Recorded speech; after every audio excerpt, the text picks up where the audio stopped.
मी छानशी अशी गोष्ट सांगणार आहे आणि तुम्ही त्या गोष्टीवरून मन ओळखायची. ओळखणार का? ठीक आहे, आता नीट लक्ष देऊन ऐका. एका गावामध्ये मोहन नावाचा एक शेतकरी राहत होता.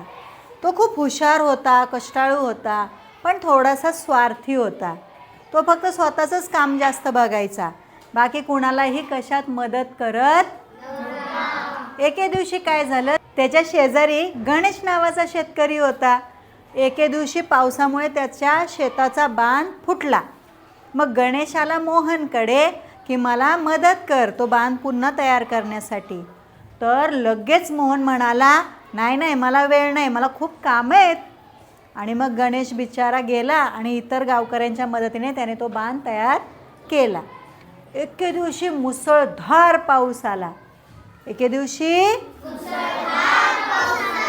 आणि मोहनच्याच शेताचा बांध फुटला. मग आता मोहनला काय करावं सुचेना.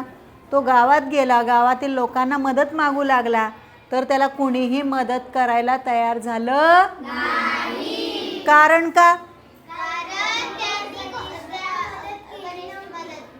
बरोबर, मोहनने कधी कुणाला मदत केली नाही, म्हणून त्याला कोणी मदत करेल का? नाही. मग मोहनला खूप वाईट वाटलं. त्या गावामध्ये एक वृद्ध व्यक्ती होती. त्यांनी सगळ्यांनाच समजावून सांगितलं, जरी तो चुकीचं वागत असला तरी आपण त्याच्यासारखं वागून चालणार नाही. तो जरी चुकीचं वागला असला तरी आपण त्याला मदत केली पाहिजे. आणि मग सगळ्यांनी मिळून त्याचा बांध दुरुस्त केला. मग मोहनला त्याची चूक कळली.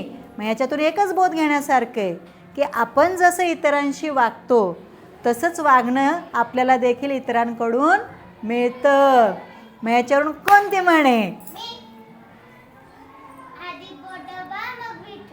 नाही. कोण ओळखणार आहे? वेळ देऊ तुम्हाला विचार करायला? बरं, तुम्ही सगळे विचार करा आणि तुम्ही कमेंट करून सांगा की ह्या गोष्टीतून तुम्हाला कोणती म्हण कळली. ठीक आहे, चला करा विचार पटकन.